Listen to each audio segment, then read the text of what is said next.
Mexico. Grand Cayman to Cayman Brac to Little Cayman. We've got you covered. You ever hear a thing like that? Radio Cayman in the Cayman Islands. For the record. For information that matters to you, the people. Hear from the government, the opposition, independents, and other experts on issues and solutions that affect you. For the record. Every Monday, Wednesday, and Friday, tune into 89.9 and 93.9 FM from 7:30 to 9 a.m. for Cayman's new Straight Talk morning show. For the record. I invite you to join me for the record. You are invited to be a part of this interesting and informative show. Embrace the opportunity to dialogue with your legislators, policymakers, and those charged with policy implementation. For the record. Brought to you by Coca-Cola, available across the Cayman Islands from Tortuga Distributors. Accept no substitutes. Taste the feeling with Coca-Cola. World Sport from the BBC with me, Paul Serres. Coming up in the next 10 minutes. Plays it into Gundogan, into the penalty area. Dangerous ball in, too dangerous. Raheem Sterling is there to convert from 4 yards, and Manchester City double their lead against Burnley, 2-0. Manchester City go 3 points clear at the top of the Premier League after beating Burnley 2-0 at Turf Moor. Elsewhere, there were 2 debut goals for Jesse Lingard as West Ham beat Aston Villa, and with just 5 days to go until the start of the first Grand Slam of the tennis season, the Australian Open has been hit with yet more COVID problems. But first, Manchester City have moved 3 points clear at the top of the Premier League after a 2-0 victory against Burnley at Turf Moor. Their manager Pep Guardiola said the early goal was important against a well-organised Burnley side. It was so important, but in the same time, so still 87 minutes left to play, so many things can happen. And that's why we're continuing to focus. We struggle a little bit to break the first, line, but once we got it, we did it well. Burnley boss Sean Dyche was happy with his side's second half performance. You know, it's the realities of the division. You play against the top sides, and when they deliver a top performance, which I wouldn't say they were top of their game, but they were very good, I thought. They controlled lots of parts of the game. We give them an easy start, which is, it's not like us, but I thought the lads handled the second half well. Leicester remain in the Champions League places after winning 2-0 at Fulham. Fulham boss Scott Parker wasn't surprised with the gulf in quality between the sides. Am I surprised in the certain elements what we've fallen short on? No. We're a team that have come out of the Championship playing against a team that are, I don't know where they were, maybe you could, third now, second in the league? Yeah. Third in the Premier League, with an array of talent what they've got. And in games like this, you're going to fall a little bit short when you're up. Champions Liverpool missed the chance to close the gap on second-place Manchester United, going down to a 1-0 defeat at home against struggling Brighton. West Ham remain in fifth, 5 points clear of sixth-place Tottenham after 2 debut goals from loanee Jesse Lingard helped the Hammers to a 3-1 win at Aston Villa. In the final Premier League game of the evening, it finished Leeds 1, Everton 2. Southampton, meanwhile, have requested referee Mike Dean does not officiate their upcoming fixtures and will appeal the red card shown to Jan Bednarek in their 9-0 loss to Manchester United. Southampton also do not want Lee Mason to officiate their games. He was the 4th official at Old Trafford and refereed their recent controversial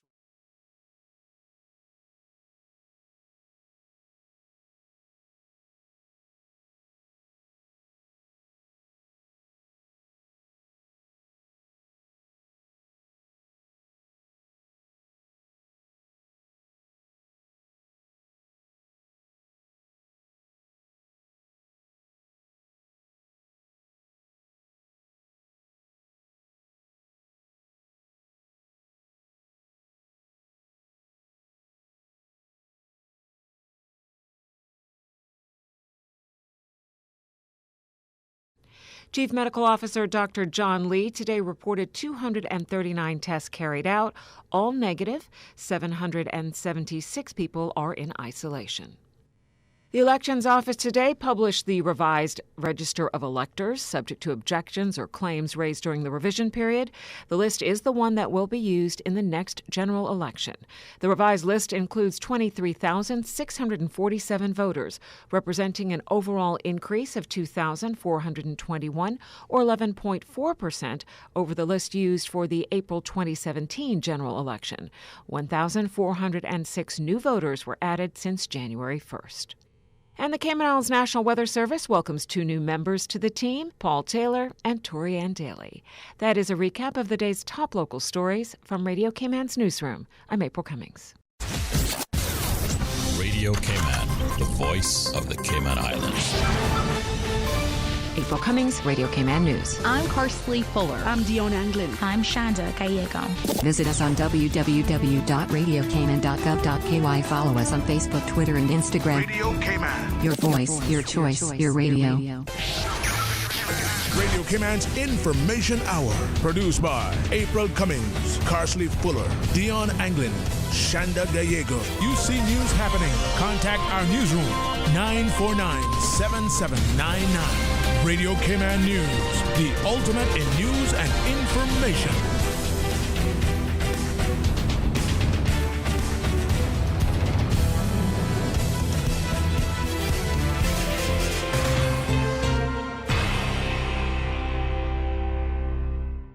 Shaken yet standing firm. I was not built to break. This is Radio Cayman in the Cayman Islands.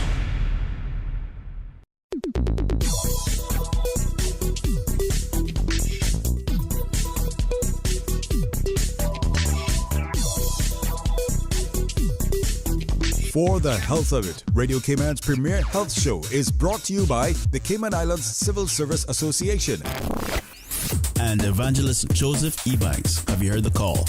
This is For the Health of It with Tara Bush.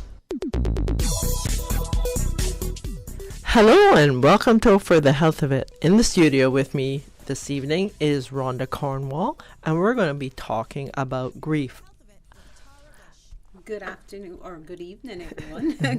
Right after these messages, Rhonda and I will talk about grief and get it all sorted out. Maintaining a strong mind and body through sports and general healthy living is a good course of action. But what about your spiritual man, your inner man? He has to be awakened, fed, exercised, strengthened, and led according to the will of God. So, have you heard the call? I'm Evangelist Brother Joseph Joey Ebanks, and I'm inviting you to worship Wednesday and Thursday nights at 7:30. We are bringing the Word of God to our communities as Jesus commanded. Faith comes by hearing. So come and hear. Bring your own chair or simply park and listen to the Word of God from your vehicle, covering the Cayman Islands with the Word of God, one community at a time. Have you heard the call? We'll be at the junction of Reverend Blackman Road and Stadium Drive, West Bay on February 10th and 11th at 7:30 p.m. The Cayman Islands Civil Service Association, CICSA, is an association that brings all government employees together at the workplace, social events, and in matters of concern common to all civil servants. For more information on how you can become a member or to read our story, visit us on www.cicsa.ky or on facebook.com/cicsa.ky. CICSA, connecting, informing, and engaging our membership. Refilling and transferring your prescriptions have never been this easy. Simply go to healthcarepharmacy.ky and follow the easy directions from your desktop, mobile device, or tablet. All you need to do is pop into Healthcare Pharmacy in Grand Harbor to collect your prescription. They're open 8 a.m. to 10 p.m. Monday through Saturday and 10 till 6 on Sundays and public holidays. No waiting in line, no wasting your lunch hour, no stress. Just easy online prescription refills and transfers from the pharmacy that has been caring about your health for 25 years. Call 947-8900 to speak to a pharmacist or go to healthcarepharmacy.ky and make life easy. This is For the Health of It with Tara Bush.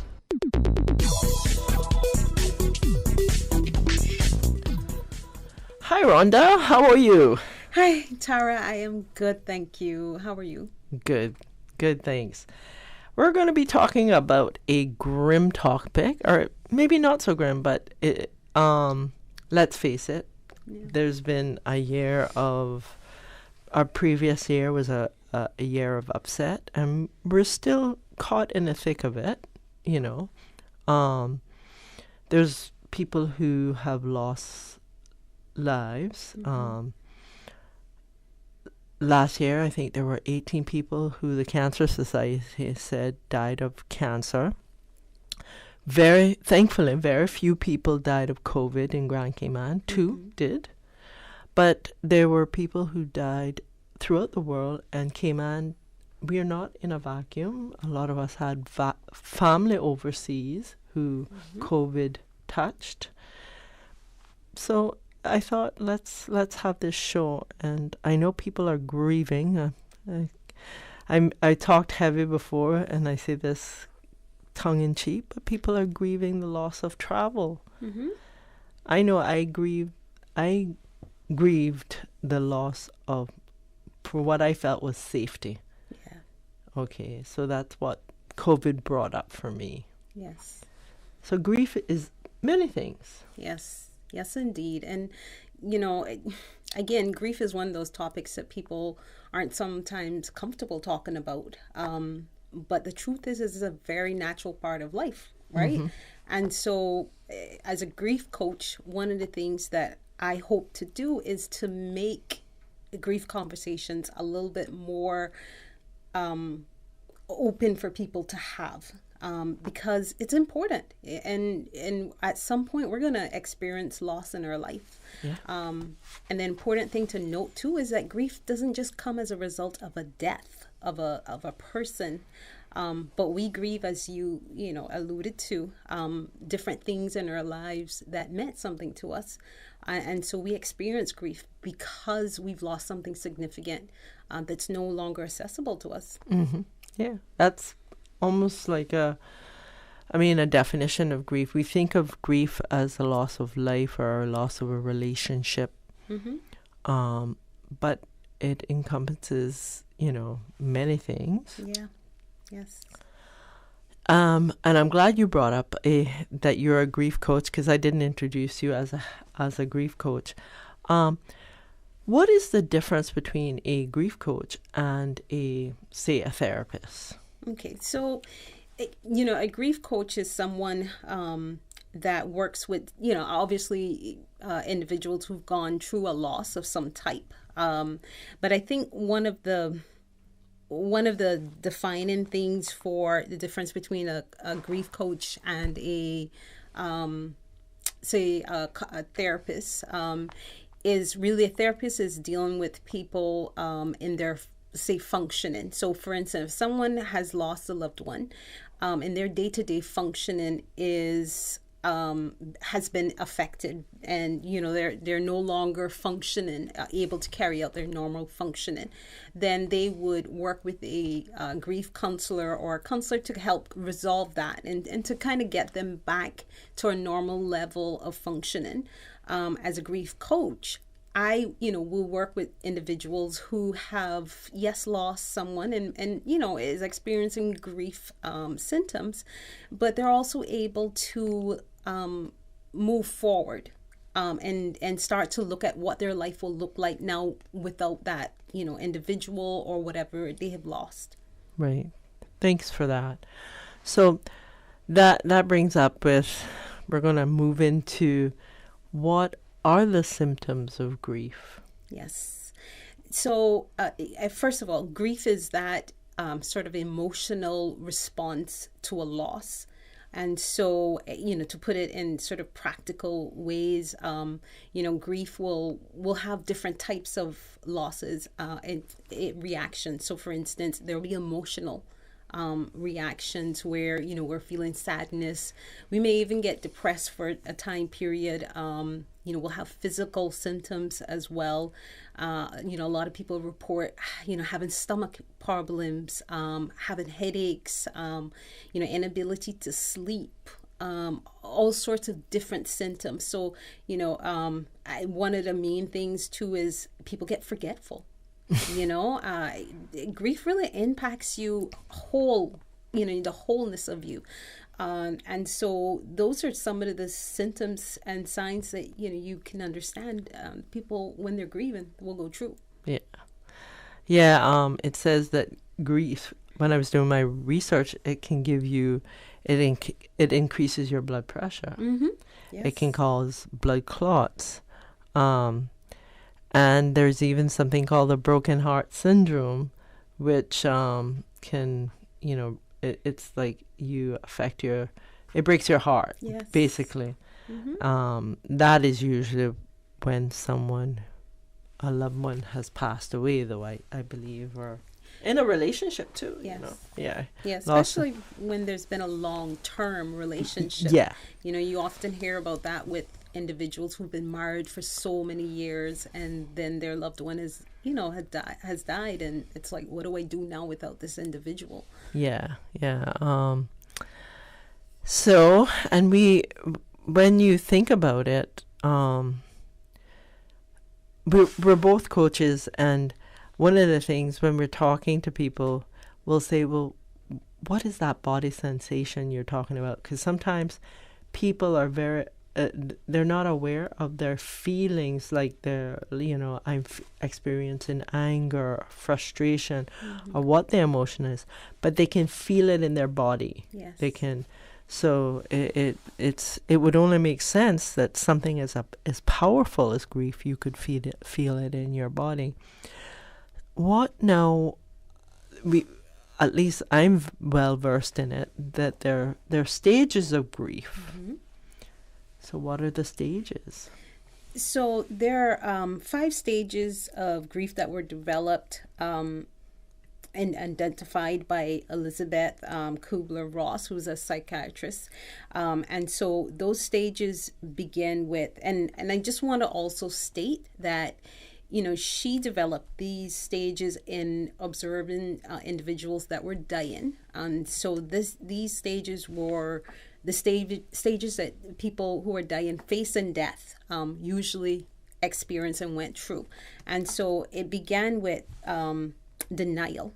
Individuals are, they're facing death. Their thing was, okay, this can't be happening.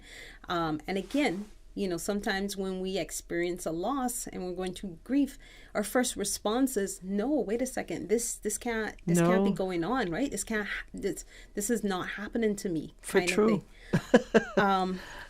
And then, once you kind of gone through that initial stage, then it's anger, right? You get upset. And again, that depends too on the circumstances as well. And then there's bargaining. A lot of people will try to bargain with God, especially, again, when we're talking about someone who's dying, right? Like, if I do this, will you grant me my life? Yeah, I'll fast. Yeah. For whatever it is. But yeah. Or, I'll give up this habit, or there's a bargaining that happens. And then once that doesn't work, it's depression, right? There's a loss of hope. And then finally, the last stage is acceptance, where you come to term. So after denial, which is the first stage, is anger. Comes on. Yeah. But I do want to stress, though, Tara, that when we're talking about grief, it's important that we also let people know that grief doesn't, follow this neat little stage either, because our grief response is really dependent on our unique circumstances. And so if we think about someone who, like, for instance, one of the reasons why I became a grief coach is because my father died 3 years ago. And after experiencing grief for myself, I knew that I wanted to help other people, because I knew how devastating it was. I went through it. And I'm like, so my heart was drawn to people that were grieving after I went through my own. But my grief response was different also from my mom's. Of course, yeah. And so a lot of times it's based on a lot of different factors. I wasn't angry after my father passed away. There wasn't a sense of denial or any of that. And so I just want to caution people as well that, don't go by, this is how I'm supposed to be grieving, because that can lead people to think, oh, I'm grieving wrong. I'm doing something wrong because I'm not experiencing X, Y, and Z, or the stages as outlined. Yeah, that's funny you should bring that up, because,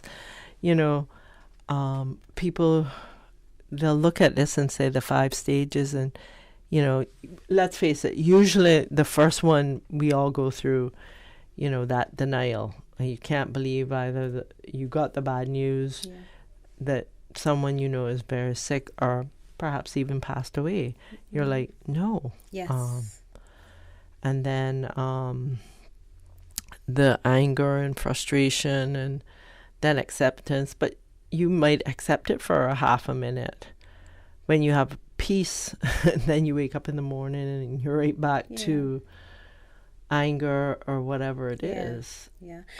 I like to describe it as the emotions that we go through. It's like a roller coaster. You know, there's ups and downs and turns and all sorts of things that happen because, you know, we can experience 1 minute we can be, you know, really sad, and then the next minute, you know, we think of a memory of our loved one that makes us laugh, right? So we've gone from one end to the spectrum to the next, and then, you know, it can go flow into anger or something, or we could be, for depending on how long the loss has been, we can seem, you know, like be like, okay, we've been good. We haven't cried. We haven't, you know, experienced any sort of emotions. And then something triggers us and we're having this huge meltdown and we can't understand what's going on, right? But I like to always, you know, tell my clients as well is as long as we love, we're going to experience grief. Yeah. And for some reason or another, you know, I don't know if the emotion is shame, but it is something, either shame or guilt, that people, when they see someone who's grieving, they're afraid to go and talk to them. And I mean, I experience it, but for me, I just think that if I was going through it, you know, just a pat on the shoulder and say, I'm here for you, or whatever the situation is, you know, that rather than running away from it, acknowledge it. Is that a good way or no?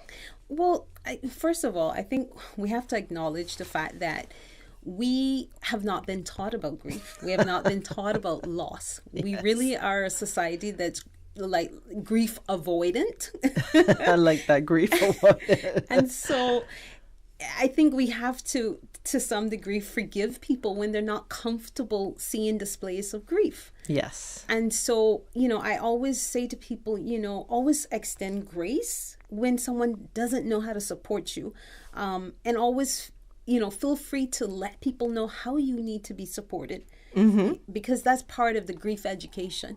Is, you know, I understand that this doesn't make you comfortable, but here's what would be helpful for me. I just need your presence right now. I don't need you to say anything. I don't need you to do anything. Just be a shoulder that I can cry on, you know?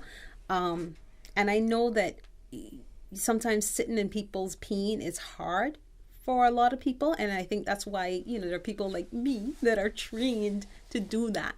To be able to be comfortable sitting with people in their pain, and not be, you know, not be triggered by other people, or not have, you know, feel the need to try to stop it. Yeah. Because that's the other thing too. Like we want to quickly stop people and say, okay, you know, you cry, move on now, kind of thing, because it's uncomfortable for us.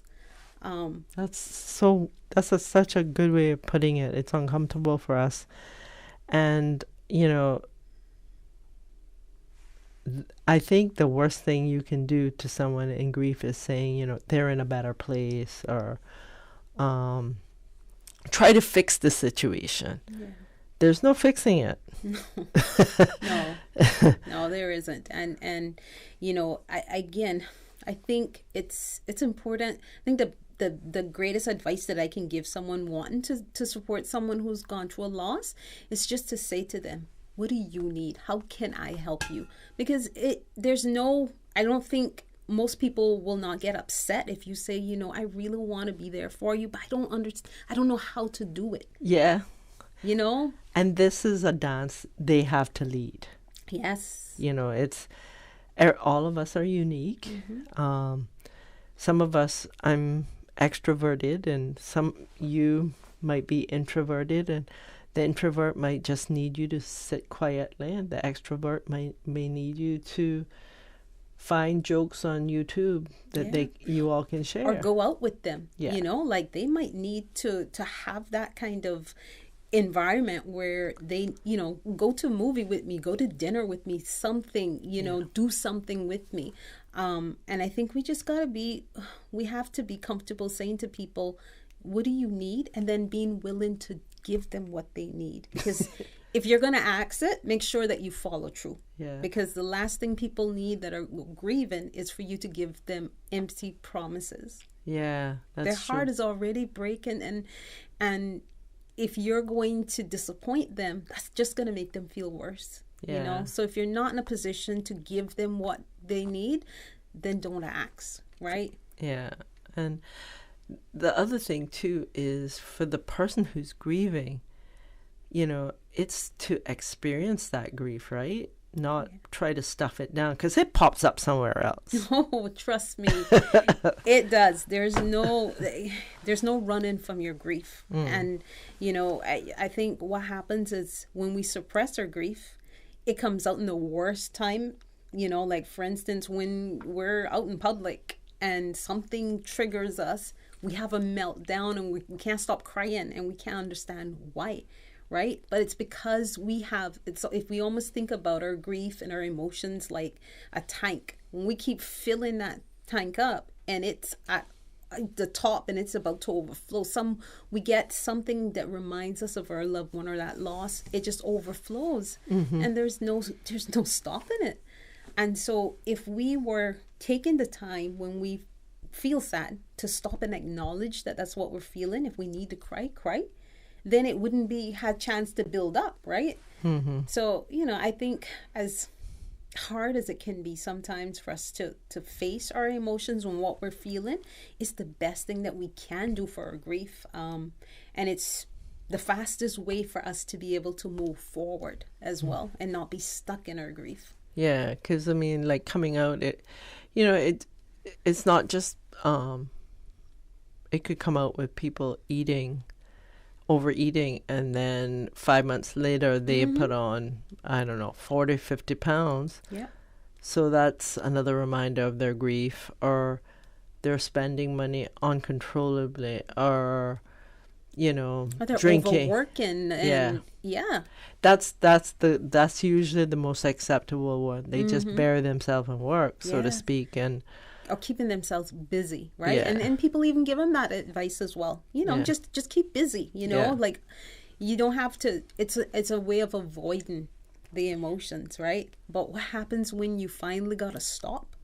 Usually the people who have been keeping themselves busy as a way of dealing with their grief at nighttime, when nobody's around, that's when they feel it the most. Yeah. Yeah. And so it's these little things that we try, our coping mechanisms. They might work for a minute or two, but at 3 o'clock in the morning, nobody's there, buddy. Yeah. So you're going to feel it. Feel it when it bubbles up, you know? Yep. And I think the thing about that too is that, you know, sometimes we see individuals that are grieving and you think, okay, they must have just lost their you know, person, or the loss might have just happened. But when you speak to them, you realize that no, it was 5 years ago.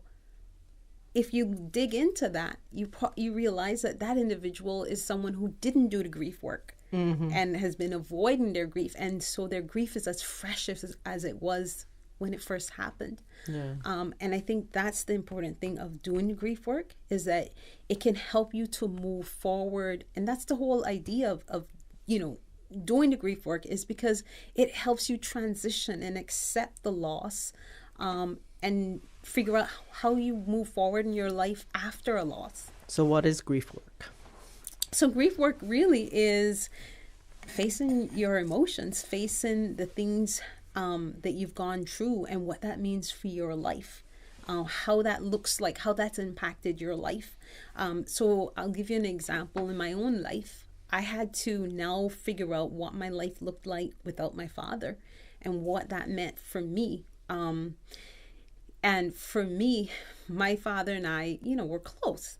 And so I had to realize that, okay, my heart was broken, but what does this mean for me moving forward? How do I want to now face my life? What do I want to do? And one of the things that I realized was it gave me new purpose.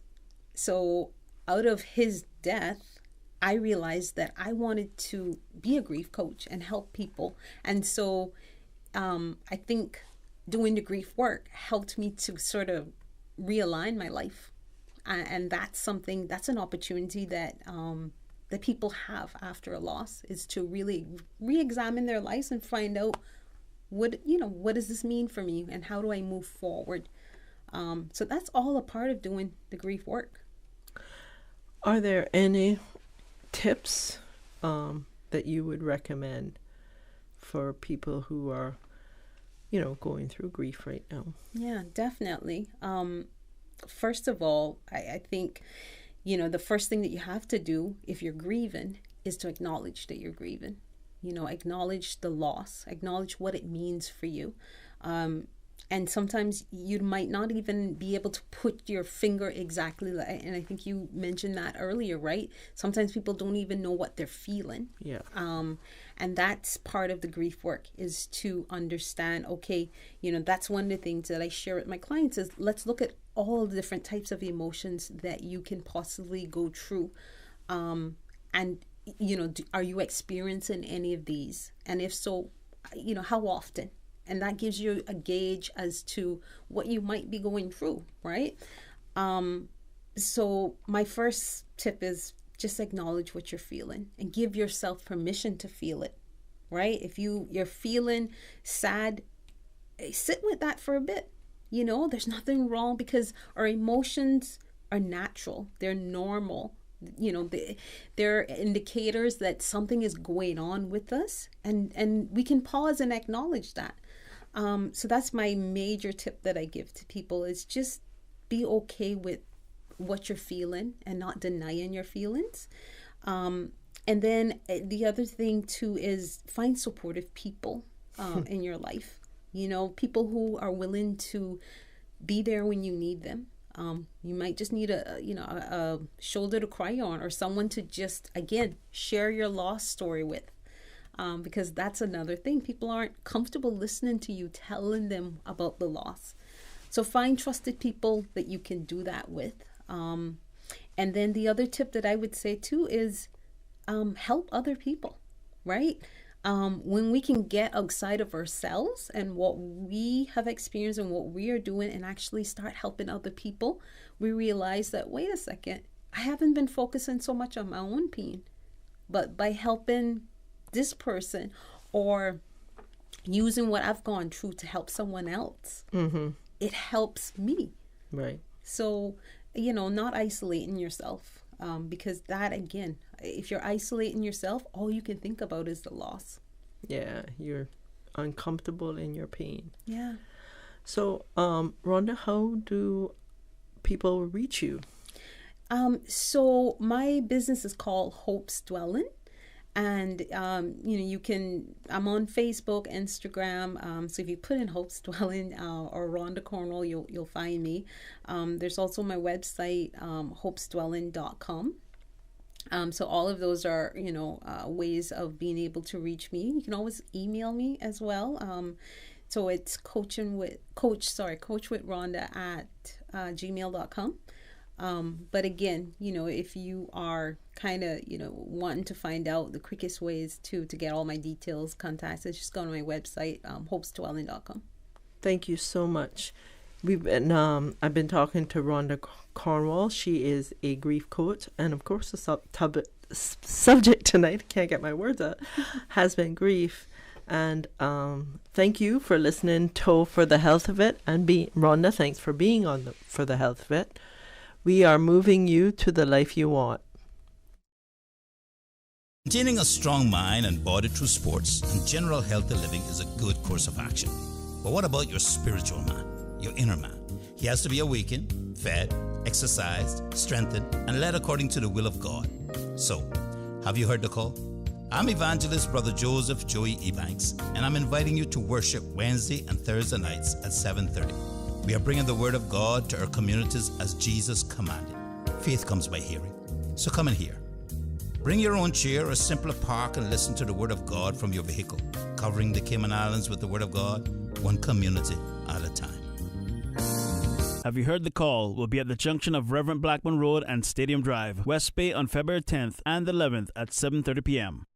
The Cayman Islands Civil Service Association, CICSA, is an association that brings all government employees together at the workplace, social events, and in matters of concern common to all civil servants. For more information on how you can become a member or to read our story, visit us on www.cicsa.ky or on facebook.com/cicsa.ky. CICSA, connecting, informing, and engaging our membership.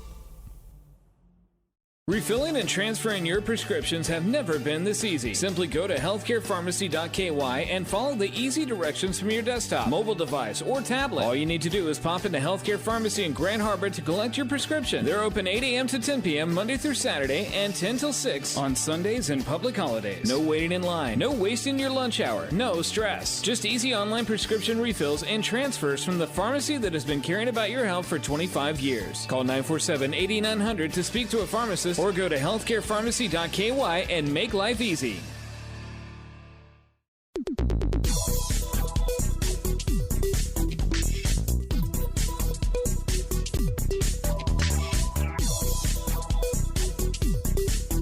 For the Health of It, Radio Cayman's premier health show is brought to you by the Cayman Islands Civil Service Association and Evangelist Joseph Ebanks. Have you heard the call? This is For the Health of It with Tara Bush.